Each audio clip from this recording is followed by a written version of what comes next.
This episode of the Flute Channel's live stream was recorded on November 25th, 2016. If you'd like to participate in future live streams, please join us over at patreon.com. For as little as $2 a month, you can join in our live streams, communicate with us, ask us questions at any time, and more. So on with the show.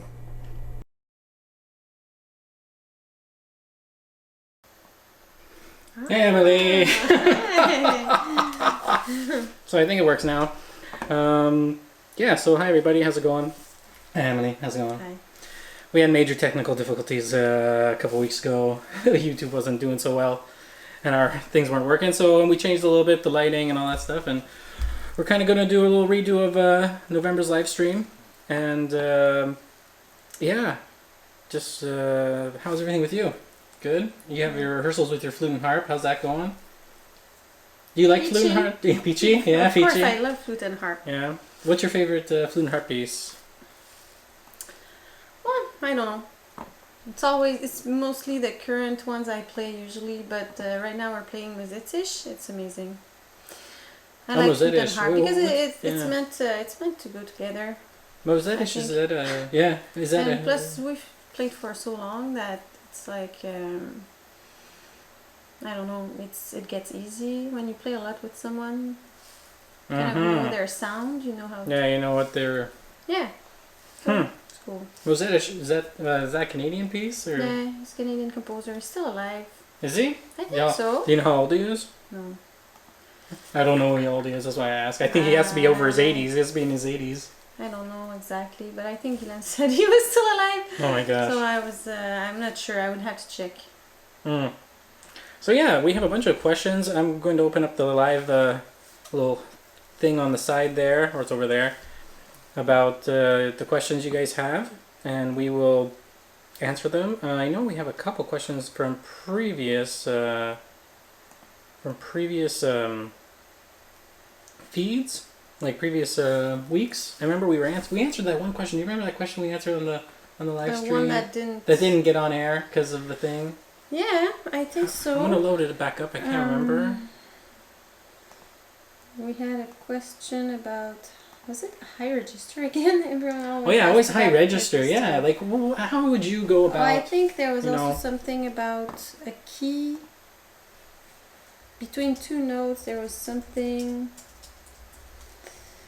Yeah. There's Oh yeah, what were those questions? I remember. I would like to see the real. Yeah, the real whole question. Thing, because it was pretty good and brought a lot of different. Oh yeah, totally. Things. It did. It was in the comment section. Yeah, it's loading.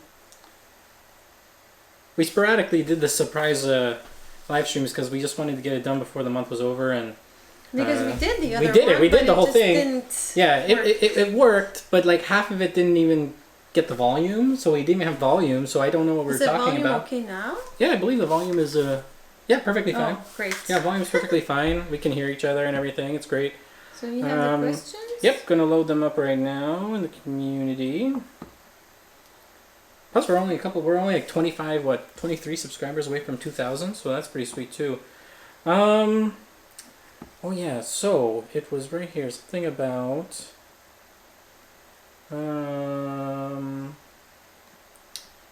let's see here. Was it here those questions were? Oh, it was about I don't know, you were reading them. Didn't you have them in? Oh yeah, that was it. It was on our Patreon. No, it was on our Patreon. You can join us on our Patreon for as little as $2 a month. Where we answer your questions and stuff like that on the live stream, or we we write them out for our patrons. Notifications. Oh yeah, so it's right here. So I remember one of the questions was about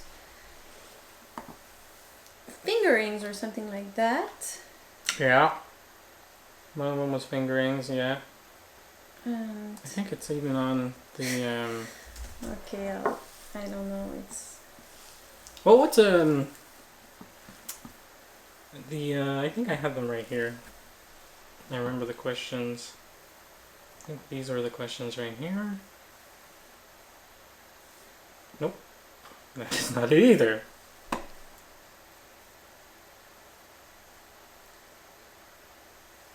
I remember we had a whole thing. Was that it? No. Okay, I'll just explain something. Oh, there it is, right here. There it is, right here. Find them. I found it here. Yeah, Kate Hunt. She was saying that's difficult. If you have any tips on strengthening your rebellious fingers. Yeah, that was a question. And in her case, it's her right hand ring finger. Yeah. It's a very good question. Yeah. So, strengthening the weak fingers. So, what would you say about that? Like when I was a teenager, I had, if I didn't have my flute around, I was like doing my like single finger exercises. Like sometimes I would do this, or I would do single fingers or double fingers, and I would just try to keep it light, but like get the metricity, you know, between all the fingers. That was one of my ways, like, and like the pinky, but like that doesn't really, like these fingers never go up together as we learned last time, but I would do those types of things. Well, we didn't because we're redoing it. I know. Yeah. So that's what I did. That's how I did it, and then I practiced on the flute. Obviously, just practiced that. It still, even now, it still feels uncomfortable. You know, like it's still there. I still get a little bit of weird gravity here. I'm not an expert at. Everyone has problems with that specific finger. There's even a thing about Schumann. You know, Schumann wanted to become virtuoso pianist.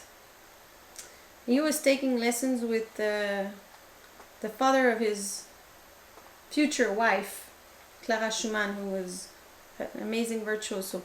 Whatever, he was practicing like a crazy person to become this virtuoso, and because that finger is always a bit more difficult, the ring finger, there's this legend, I don't know if it's true, that he made a contraption to keep his finger up at night, so that it would, by doing that, he would have more ability to lift it, because it's almost impossible to lift. You can only lift that much, and if it's bent, it's even less. Yeah. But by doing that, he hurt himself so badly that he probably ripped ligaments or whatever. Eek. Yeah, and then couldn't play the piano anymore and became a composer. Oh my gosh. That's crazy. Yeah, so the ring finger, it's a problem for a lot of people, but personally I think that thinking of strengthening can be misguided. Because you don't need that much strength to press a key on the flute, and if you go with too much strength, then you lose agility. No, of course. So you don't need to strengthen, and then you also don't need to get more flexible. It's about how you do the movements. So if you try to use every finger like that with your, we don't play the flute with our arm. Because I'm talking to you, but I guess I'm talking to everyone. You're talking to everyone. You're talking to me. I know.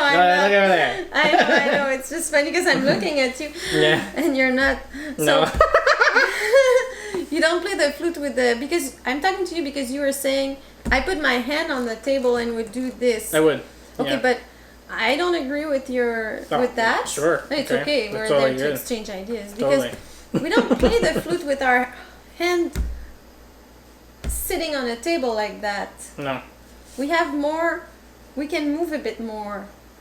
So I think it's easier to use a rotation like this. If you put your arm, you fold your arm here, you go like that, then you have a rotation. When I play with my ring finger, I use that rotation.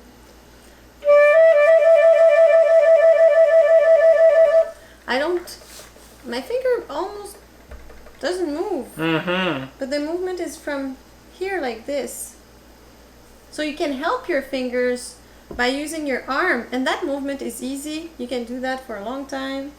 You don't get tired that quickly. No. And it's fast. You can go very fast. Again. So it's about how you move more than getting stronger it's about knowing how to move more than improving your muscles by strengthening or getting more flexible or being able to lift the ring finger higher. I don't lift my ring finger or I would get injured. Mm-hmm. I go like that.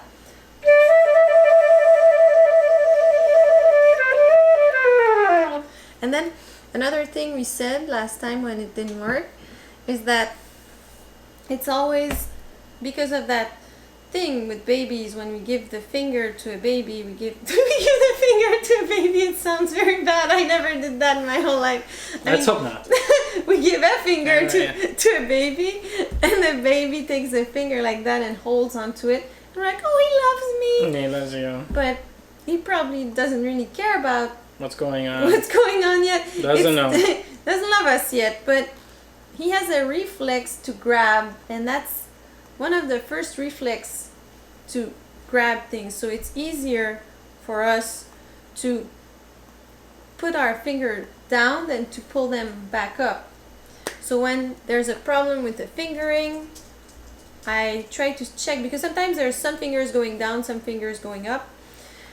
If there's a difficulty between two notes, I will ask myself which fingers are going up, and usually if I focus on the fingers going up, it's easier. It becomes easier because that's usually what's difficult, to bring them back up.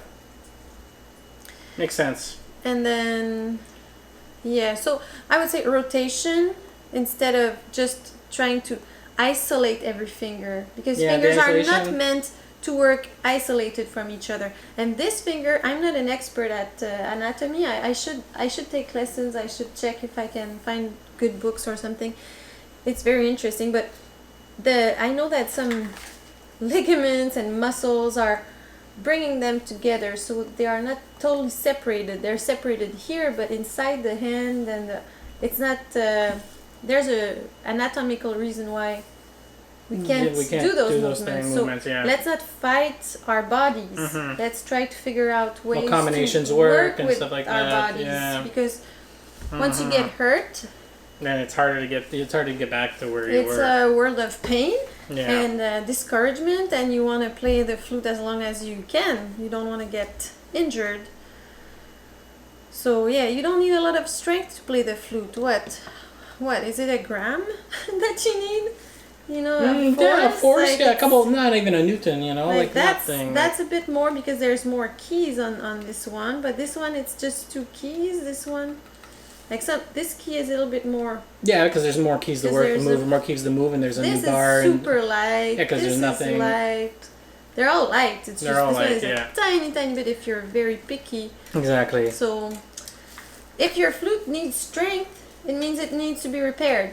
Yeah. There's some stuff going on. It shouldn't need that much strength, I think. So I hope that helps, because I don't want people to get injured, because I've been injured, so I'm very careful about that. Yeah. Oh, it's great. Those are great tips. Bianca, we have a question from the comment section here right now. She has a tryout piece, and she's having a lot of trouble moving her fingers fast for 30-second notes. Do you have any advice on how to practice? How to practice 30-second notes? 30-second notes. It's triple croche. Yeah, like 8, 16, 32. So like quarter, 8. Yeah. 16, 32, 4. Well, it's fast. It's fast. It's quick. Well, the quick notes, Okay. Would you do like in systems and break it down? If there's only say there's only 8 30-second notes, would you break them down to 4s or 2s or 3s, stuff like that? I make groups and I change the rhythm. Yeah, changing the rhythm. Okay, let's say when I learned this when I was young, I learned.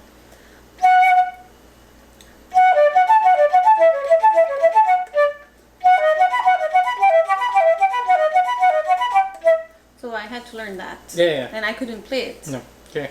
So I started practicing it like this.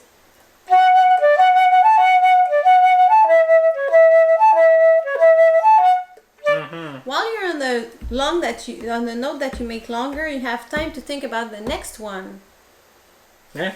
And then you have a little break to think about the next one. So it makes you work fast between two notes, but then your brain has a little moment to think about the next one. Then I do the opposite. I do long, short, then I do short, long, like that. Okay.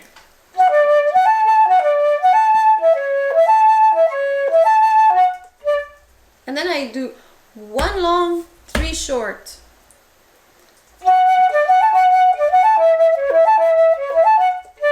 And then I do the opposite. 3. It goes. The last one of the group of 4 is the long one.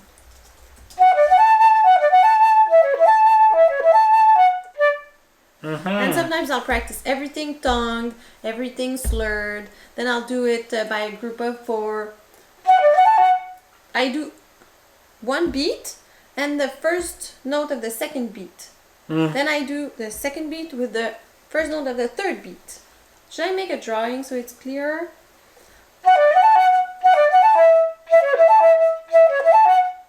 Then I do 2.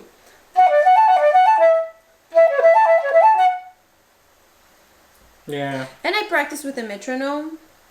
And I put. People will you'll rewatch this and you can understand it more. And I do all kinds of things with my metronome. Yeah. I think I have a metronome there. I'll just check. But also, like things like this, you can ask this on our Patreon. If you join our Patreon, we can actually give you little exercises and stuff like that under certain things. So go check us out on Patreon. But Lily, you can continue with your metronome. So with the battery that's probably been there for months and years. I mean, years, one battery usually lasts you like 5 years. And you can. It's been on the ground many times. Oh yeah, that's the tank. That's the best one. That's a good friend, Mr. Psycho, who's my friend. Psycho's our friend. So He's let's crazy. say I want to play it at 120. Yeah. Okay. Sometimes I'm crazy, so I go. Hence the Psycho. Yeah, I'm Psycho. Hence the Psycho metronome. So I used to go 4, but now I go 3 because it's too much. It's too intense. Drives me nuts. So I say I have to play it perfectly 3 times in order to go up 1. But every time I make a mistake, I have to go down 3. Oh shoot! Okay. So let's say I'm at 120. Okay, I play. I make a mistake, so I have to go 3. I have to lower it 3 steps. I go 1, 2, 3. I'm at 108. I do it 3 times well. I go up at 112. I go up 1. But if I make a mistake, I go back down 3. 3 dots. I see. It can take a while. Yeah. But you mean 3? Yeah, not necessarily 3 beats, but you mean several beats down. Several beats down. Yeah. Sometimes I play 1 slow, 1 fast, 1 slow, 1 fast. Because sometimes if you play too fast, too often, you lose control. So you want to go back to slow to really regain control over what you're doing. What else do I do? Sometimes I start very slow and I go up gradually. And I had another idea and I just forgot it. What's that other thing I do? It may come back. It's okay. Yeah. We have another question. But there's a lot of things you can do with a metronome. Yeah, there's so many different things. There's also if you remember, just come other right back 3 in. thing I do with cents. Pennies don't exist here anymore, but yeah, we don't have pennies anymore. Any object, okay? You have 3 anything. Let's say 3 spoons, okay? Yeah. I when I learned it, they said 10, but you can become crazy with that. Yeah. So I set a goal for myself. Any goal. Like I want the sound. I want to be able to play that whole part and to breathe only in the spots I decided. So I have to manage my breath. That's my goal. If I do it, I put the spoon there. And then I do it again, I put the spoon there. But then the 3rd time I miss, I bring it back. I have to have it 3 times in a row. So I start. But imagine with 10. Yeah. It's 10 pennies. It's almost impossible. Yeah, it's very.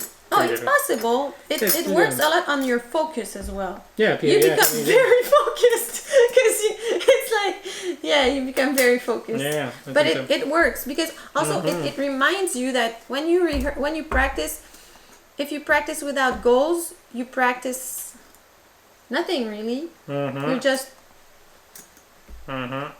so it reminds you, I should set a goal for myself here. Technical, sound, breathing, whatever you pick. But this way you really have a practice that's gonna give you some results. That's great. Fernando, I think this is Fernando says that he lost his flute, which sucks. Losing your flute is always bad. I hope you get your flute back. That he used to have a B foot on his. He used to have a B foot, but his teacher let him use his her old flute, which has a C foot. He's heard that the B foot facilitates high notes better, but some told me it doesn't. Well, that's sort of under my alley, I guess. Yes and no. Like, really, a B foot is more tubing. I thought the sound was better. The smaller the flute is. The smaller the flute is, really, the smaller the flute, the more projection there is. Because the more metal you add, the less projection it gets. Oh, you can just turn it off or mute it. I'll finish this question. Just mute it. And that's the thing with live. No, anyway, so yeah, the shorter you can mute it, you know. I tried. I'm just not good at it. There's a button. No. Oh, there's another one. That's why. Okay. Yay. Okay, so Fernando. So when the flute is shorter, it tends to project. There's more projection. The more metal you add, the less projection there'll be, unless you supplement with more energy, pushing it in. But in terms of the high notes, like I know, like super high E and super high F, you could almost only do it on a B foot with special fingerings, like the mega high E's, like super high, like higher than the F that you already know. B foots can play it pretty well. Like B foots are pretty good for playing those high notes, and yeah, that's really it. I think it was Galois that said once in a master class that he had different feet, I guess, different, because let's say he played Mozart and it never goes lower than a low D. He would use the smallest foot that I had never seen, and then I've seen some small ones too. Yeah, I think he had three different ones, and when he didn't need those notes, he would get the other foot. Yeah. But my budget's limited, so I have a B foot, you know. Yeah, totally. But I didn't know about the high notes. That's interesting. Yeah, it. From what I remember, like for super special notes, super special high notes, yes. Does it facilitate the regular high F? Not really, because the tubing, by the time where the last finger plays, where the last finger doesn't get there, it escapes. So it's not facilitating anything. It's facilitating from there to where your lip plate is. So when you see here on the flute, I'm pointing at nothing right now. I'm just going to show the flute. When you're pressing down on one, where the last finger that's pressed down, everything beyond that to the head joint is what's vibrating and what's moving and escaping. Beyond that, it actually escapes as quick as possible outside the system. It doesn't rotate. It doesn't touch any of it. It just escapes. That's why you use projection, because the escape is longer to get out. That's right. So that's pretty much what it is for that. So it's a myth thing. I'll have to include that in flute myths, the next flute myths. That's a good one. Because, Sabrina has a little big problem with high note volume.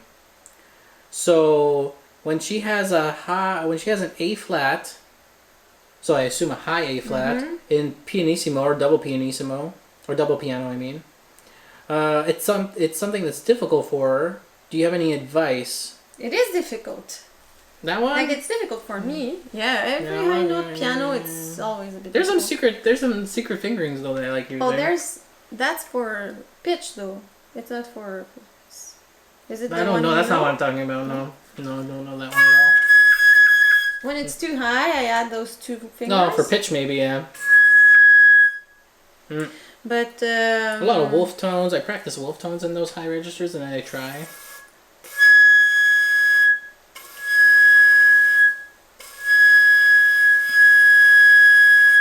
Wow, yeah, it's a hard one. That's pretty soft, I think.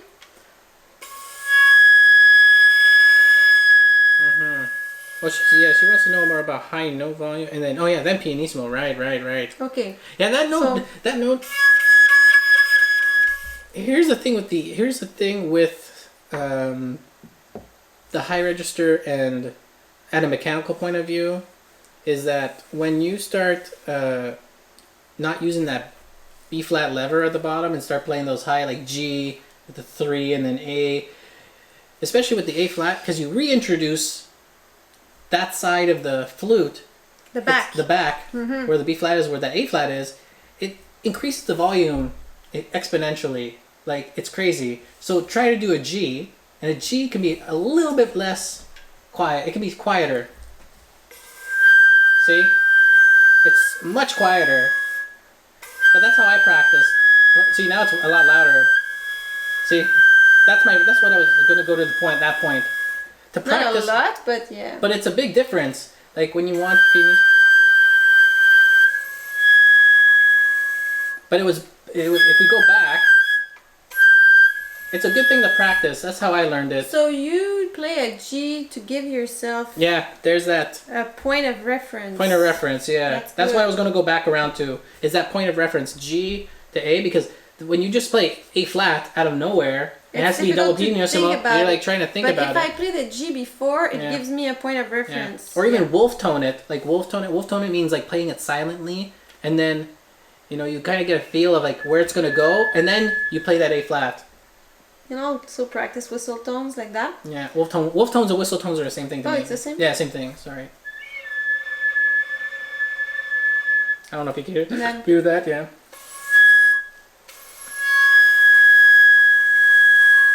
What I would say, it's always the same stuff. Yeah, that's how it goes. I hope it will help. It's always support the air a lot, and when you play piano, it's even more support because it's even more, because in a way when you play forte, it's just open everything and let it out, but piano, you have less air. Let's say I have a tube, okay? I play with water water gun? No, in the summer, oh yeah, hose. The hose. I play with the hose, okay? Play with a hose. And I take the water and I want it to go up to my flute. Okay? Okay. And I have a lot of water in my tube. Yeah. And it goes there. So a lot of water is like a lot of air. It would be a forte. Mm-hmm. Okay, we agree on that? Yes. Now I tell you, could you please turn the water down? Because I want less water to have a piano. I want less air so I can have a piano. Now the water doesn't get there anymore. It gets here. So what do? Well, you close the hole more. I close the hole more. Then it gets more. Right. More speed in a way, it gets more velocity. More velocity. More. So it's the same when you play. You have to have some air, more pressure. Some pressure, some speed in your air, but not as much volume of air, I guess. Am I saying something coherent? Yes. It's, yeah, that makes sense.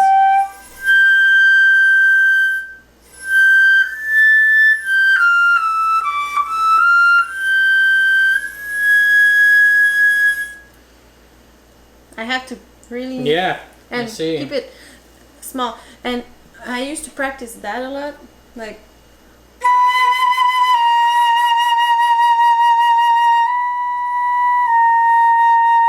Yeah.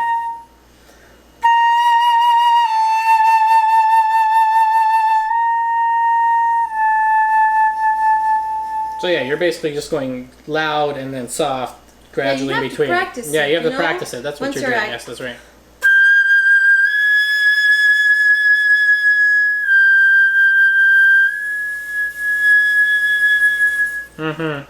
I see. So you get that. Yeah.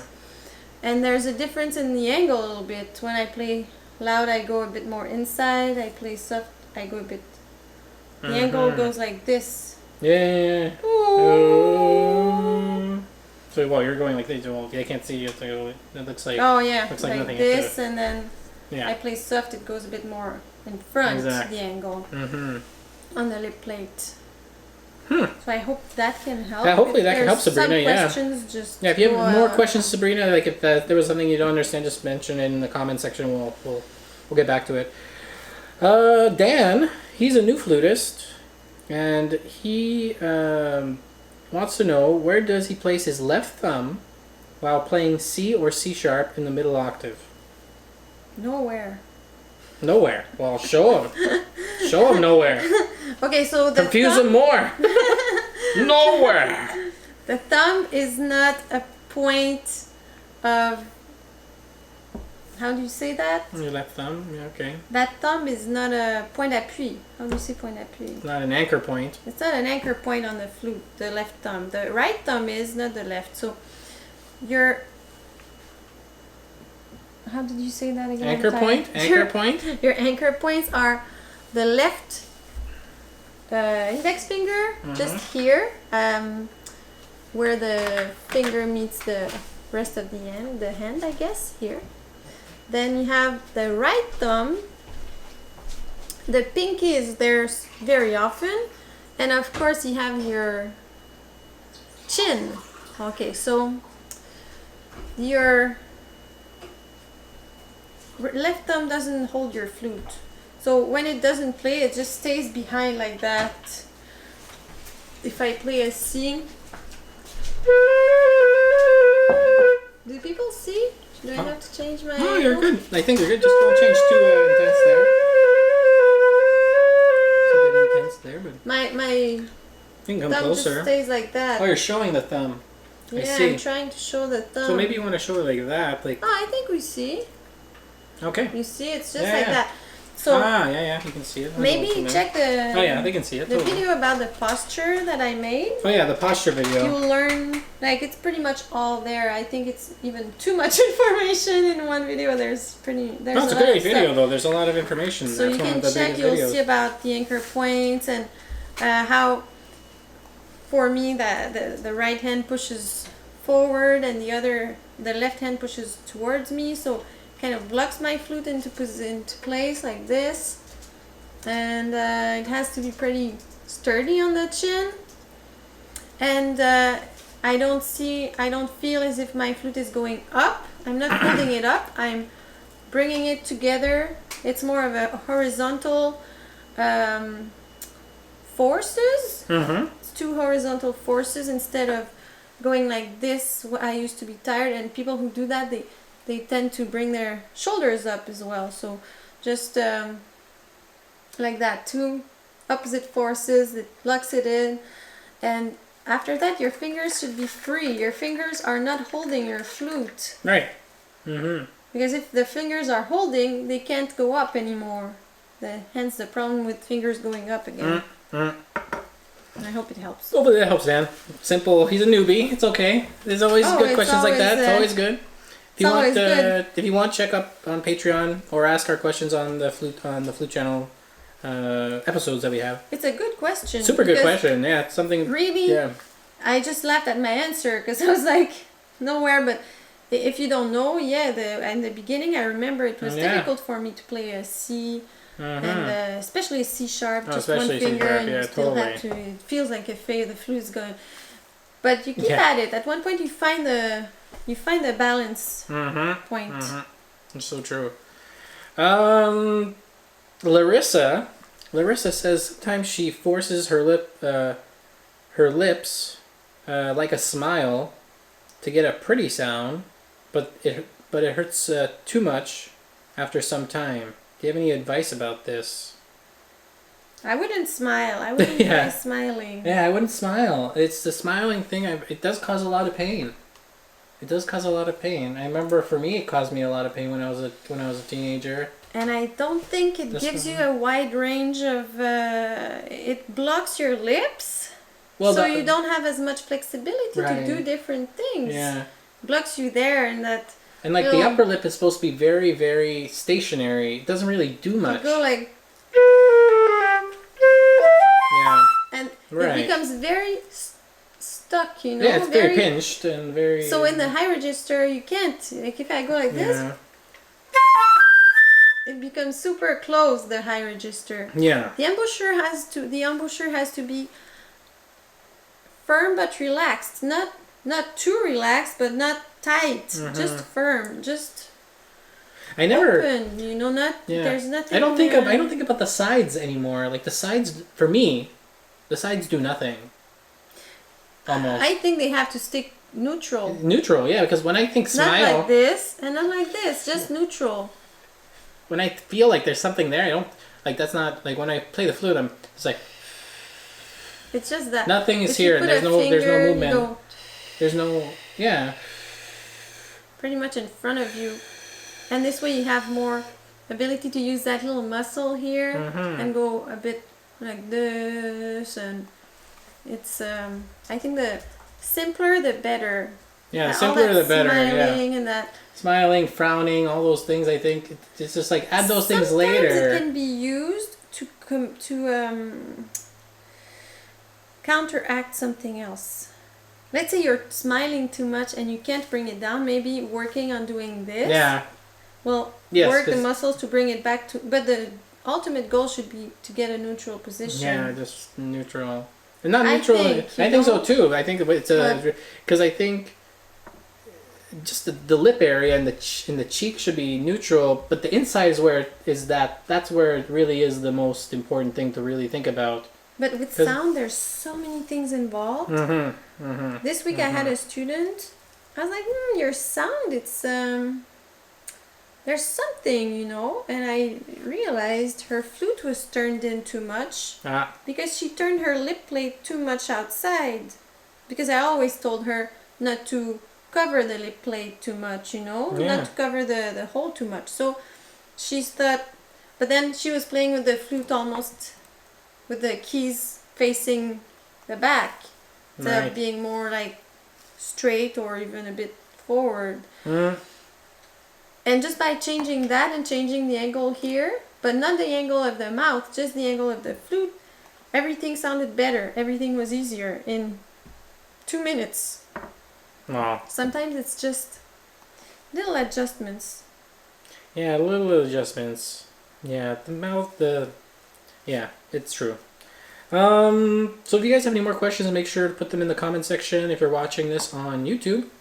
We're just going to answer some of the questions back on our Patreon, where you can join for as little as $2 a month. That's what, $24 a year? $24 a year, and you can ask more questions throughout the week. You can send us audio files or video files, and when we do our live stream, or usually we do our live streams privately and we record them and then we re-put them out on YouTube. But we decided this one should be out for everybody. But usually about, I think, eight of them of the year we do it with just the Patreon people, and we can actually do call-ins, and you can be on the screen and stuff, and we can talk and all those types of things. So check it out on Patreon. Anyways, yes. So. We took care of the rebellious fingers. We took care of the... Oh, let's talk about that. The audition music.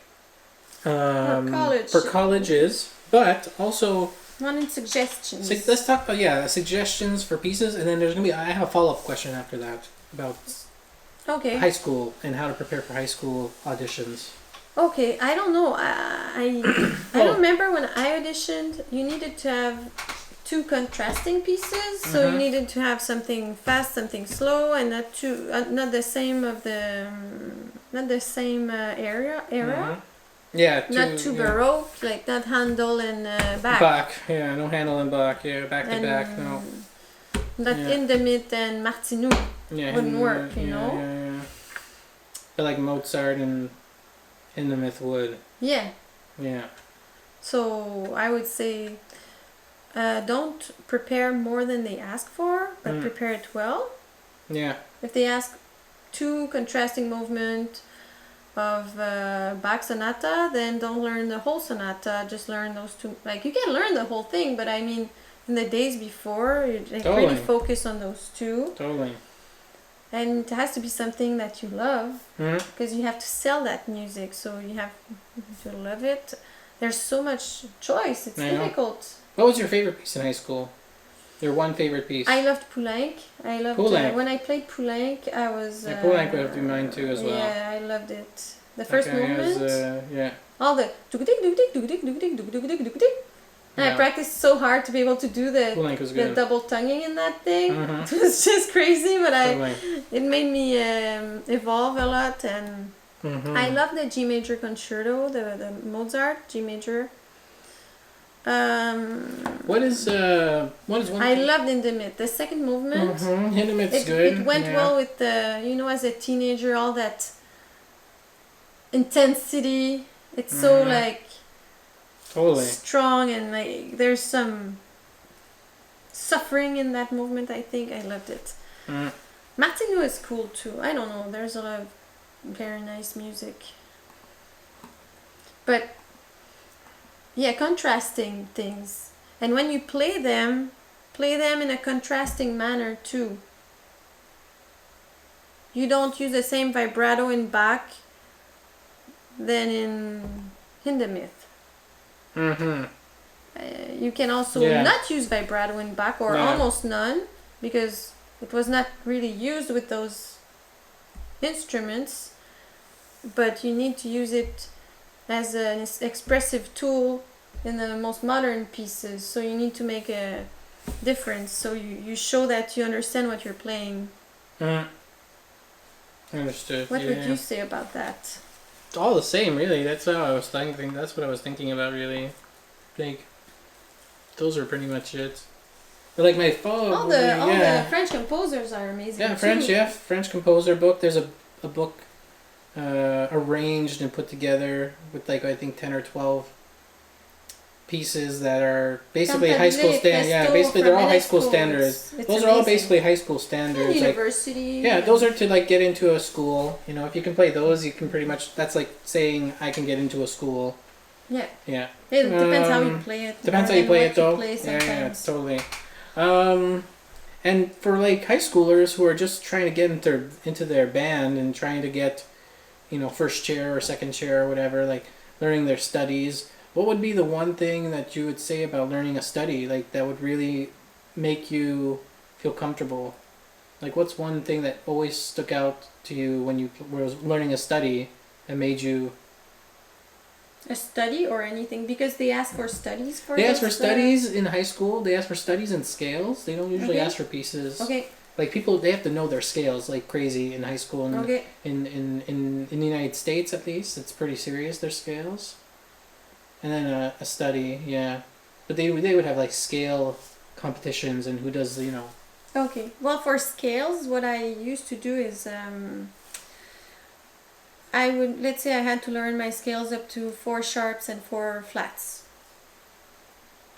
or all my scales, whatever. Yeah. I would make a tableau. How do you say that? You'd make a chart. Chart. Yeah, you'd make a chart. Let's say I have to learn it at 120 and I'm at 80. I would make a chart with all the names of the scales and then all the speed where I am. 80 and then 120, and say, okay, my next goal is 100 and my other goal is 120, and then I would X them, because you can't do all of them every day. So if one is taken care of, I exit and then I go to the next one, and then maybe in 2 days I practice again, I do the other one. So that was so I would make sure everything was under control. I knew all of them. For studies, it depends. Studies, yeah. When I was in school, I used to learn a study every week. It was a thing. Was it a thing at your school? Yeah, well, not in high school, but like with my teacher, it was like learn a study a week. In college, everything I had to do that. Yeah, in high school too. Yeah, in high school too, I can say. So what I would do when they started being more difficult, like the big Anderson ones in university, but I tried to work that way when they started to be very difficult, but I could have started earlier. First thing I would do, almost all the studies are ABA form, or in some ways. There's almost every time there's something coming back for a large part of it. So I would try to find right away in the music where it comes back and up to when. And then I would mark it. So I knew that I don't have much time to learn that. This part, when I know it there, I don't have to relearn it here. So that was the first thing I would do. Then I would take one line, play it 3 times, make a little X. One line, play it 3 times, make a little X. Because your memory works. You have your short-term memory, your working memory. That's the short-term or working memory is the same thing. Then you have your long-term memory. That's okay, let's start again. The short-term one, you can have approximately 7 items in it. The long-term one, you can have as much as you want. It's infinite. It's pretty amazing. So if you can put only 7 items into that, imagine if you played two pages of a piece, there's no way at the end of the second page you remember that the beginning of the first page is still in there, you know. To put the stuff that's in your working memory in your infinite one, in your long-term one, you have to repeat it. And when you make chunks of stuff, because sometimes a note is not one item, sometimes a whole scale is an item. In a piece you have here's a D major third scale in thirds. That's one item in my head. That's one item in your head. Not, I know, yeah. I don't see every note. I see the big chunk of it, you know. But I would practice it like that. 3 times, put an X and go like this, but skip the part that's repeated. Do it until the end. Then I would take 3, I love the number 3, I guess. 3 lines, and I would do it 3 times. And start again. So if I didn't have the time to do the whole thing in a day, it doesn't matter, because what I learned was learned. Was not played through, but not in my long-term memory at all. No. Because it's too much for my memory to take in at once. So that's how I would learn long stuff every week. It would work every time. It was very efficient. And then I would play a whole page, and then 3 times in the other page. I would make bigger and bigger chunks of it, because my mind was able to, some of that stuff was already in my long-term memory. So that makes sense. You know, it's a whole system. Yeah. Now it makes sense. That's for learning a lot of studies, but if you want to perform it, I would say studies are often seen as just a technical thing, but people want musicality as well. Of course, in band, your rhythm has to be perfect, because conductors don't like it when the rhythm is not perfect, because everything crumbles. So I would say be careful with your rhythm, the sound, and the intonation. But then you can put a little bit of music into it as well.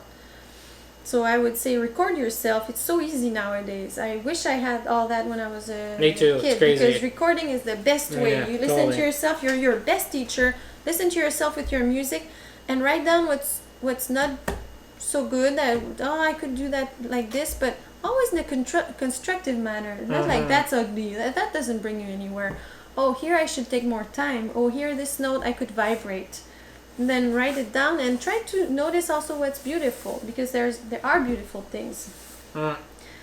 And this way you can work on your musicality more by listening to yourself and noticing little things, and find the important notes, because there are notes that are part of the chord, that are on the first beats, that are more important, that you need to make a little bit longer or vibrate a little bit. Like make them stick out, because not every note has the same importance. So that's how I would practice it. Try to figure out, when I do studies, I circle the notes that are the skeleton of my melody. I circle those notes, and I'm like, try to find the highest note in your study. The highest note has to be played with some type of has to be noticed, you know. It's your climax usually. So find your highest note and circle it, so at least that note will be played with something. So that's the beginning. That's the beginning. Well, so it's a bunch. It's good. We'll do one last question for the live stream. Usually our live streams are about an hour. So Fernando again, he says, teachers have told him that the piccolo is the opposite of the flute as far as tuning goes. For me, or for him, I usually go sharp in the high register, and the low notes work well for him. The cork position in the piccolo is fine, and he doesn't know why it's not working for him.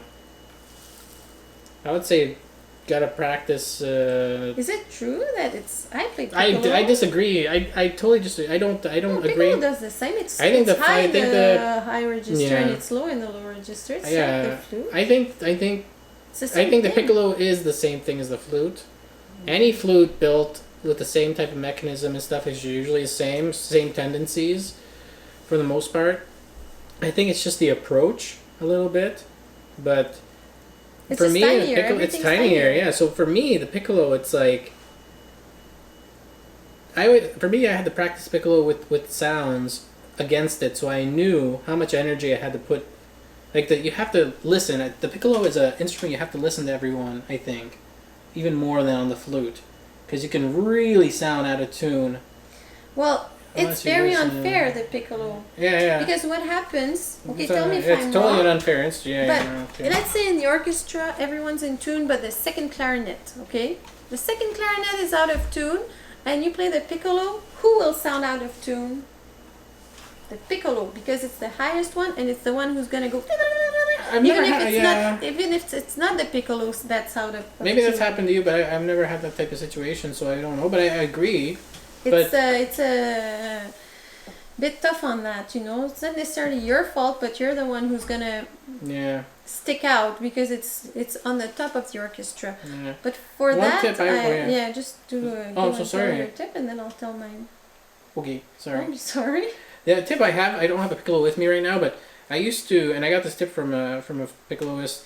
I used to use my pinky to cover the hole at the end. If pitch was really getting uncomfortable, I would cover the hole a little bit with my pinky if I was not using it. Like if it would lower it a bit. It would lower it a tiny bit. It would, like, not drastic, but it helps sometimes. But I practiced a lot though. I practiced a lot with the piccolo to understand like what its tendencies. Cause it's a tinier instrument, so. A tuner is always a good thing. Yeah, this way tuner, you know. totally. Because also every instrument has its own tendencies in a way. But there's general ones. But What's some notes are different. Yeah. What I would say is just it's pretty much the same to me. The two instruments. I think so too. But when I practice for something, I use the tuner. Still, I use it just to. That's your tip? Make sure. No. Oh, okay.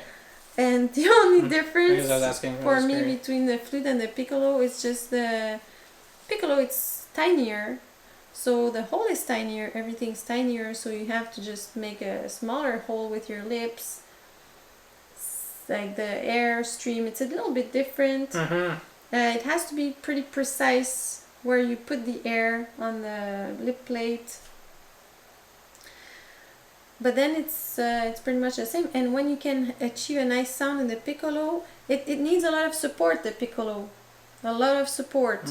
But when my sound is not so good on the flute, I practice the same piece on my piccolo, then I take my flute and it's amazing because you have all that support that you've worked on. I don't know how it works, maybe it's not that, but that's my theory, that is that because you have to support and you have to make the air hit the right spot. Then when you take your flute that doesn't need as much, but you give it sounds better. I always thought of it as like, and it's as simple as for me, it's thinking about if you have several different straws, and the straws are the width of each hole of each instrument, and if you put that straw inside a cup of water, or say the amount of water that is required to fill up a flute, okay? Say it's a certain amount of milliliters. You put that straw in there, you gotta blow. The smaller the straw, the more energy you're going to need to make it as billowing. And if you have a bigger straw, you need less to make it more billowing. With the piccolo, you have less water. And so with a bigger straw, you need less. But the whole, like, you know what I mean? Like, that's how I always envision it. Like, the energy level that you need to So you would need more energy in the piccolo? No, you would actually... No, because you would use the straw that is for the piccolo. But I put more energy. Yeah, but no, but I mean, like... piccolo. But the thing is the support of it is what I'm saying. Like, the air that you have to blow inside to keep things going longer is that you need support. Yeah. To keep the bubbles blowing for longer times. But it's not the same type of energy. No, it's totally different. It's not that much how much energy, but the type of It's the sustaining. It's a feeling, yeah. But I would say for me, flute and piccolo are the same. It's just smaller, so it's just. It's totally is the same though. I agree. I've never heard that before. Your body just have to adapt a little bit. I've never heard the opposite. I've never heard that it was the opposite of the flute. To be honest, I was always told it's. And same. I remember my teacher. Oh, you'll see, it's a complete different instrument. Really, it's a new instrument. I'm like, I took it. I'm like, that what? I never heard. Yeah. Am I supposed to suffer here or something? Yeah. It's not a different instrument. Yeah. Why do you make me stressed like that? Yeah, totally. So that's it for our live stream. Thanks for answering that question, Lily, and I hope that answers your question, Fernando. If you have more questions, join us over at Patreon. Or ask us questions on the YouTube, but we get more in depth on Patreon. Like we usually talk to people more. They send us audio files. We talk and stuff like that. It's pretty awesome. And then our live streams, we do more in depth things. And you can also come online, and we can have you on the show and everything. And it's really great. So I hope all of you have a great holiday weekend. If you guys are celebrating in the United States, it's Thanksgiving weekend. We're here in Canada. We don't celebrate that. We celebrate Thanksgiving a while ago. We celebrated it like a month ago. A month ago or so. And yeah, so either way, wherever you're from, I hope you have all a great weekend. And we will talk to you guys again in a month. If you see us on Patreon, go on patreon.com/theflutechannel or watch our videos, all of our videos here on the Flute Channel's website, on the Flute Channel's YouTube page. We have a lot of content that you can watch and reply to, and we tend to answer all of the comments there too as well. So, yeah, talk to you guys later. Have a wonderful rest of the week. Thank you. See you.